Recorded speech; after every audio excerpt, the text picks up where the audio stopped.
talk about last weekend's performance against Pitt. Obviously a big rival, a big win, heading into an even bigger weekend.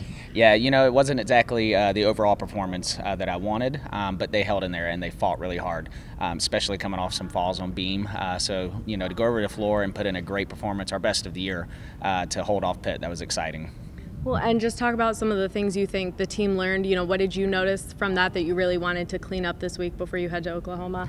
We got to be aggressive and confident on the beam. That seems to be our biggest trouble right now. I really feel like vault and floor, those lineups got filled. I think they're starting to get really consistent. Bars, we got to get our handstands and our dismounts. We didn't stick as many landings this time. But really it's going to be confidence on beam and being aggressive when we're there and just really believing that, we can do this. Heading into Oklahoma this weekend, you've got a couple big things. You're going to get a chance to practice on the equipment for a day before you actually compete. You're going to be on TV. There's a lot of new changes for the team. What are you looking for out of this weekend? You know what? I think it's exciting. A lot of these athletes have never gotten to compete on a podium, so I'm really happy that we have a practice day to be able to get there and just kind of see what that feels like. We're seeing some really big teams, and we got to take advantage of that. The scores are going to really be flying Friday night out there. So, if we do our job and we hit the routines and do what we're capable of, we can bring home a great road score for us, which we really need at this point.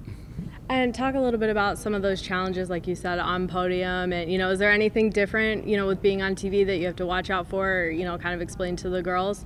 Yeah, when you're on podium, it's just you up there all by yourself. You can have a coach up there for safety, but they're used to having their teammates right there with them.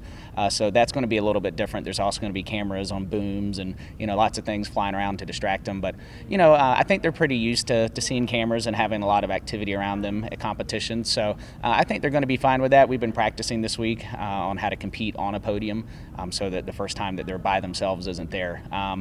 So it's one of those things we got to ignore the distractions and just focus on what we can control and like I said, hopefully bring home a great road score.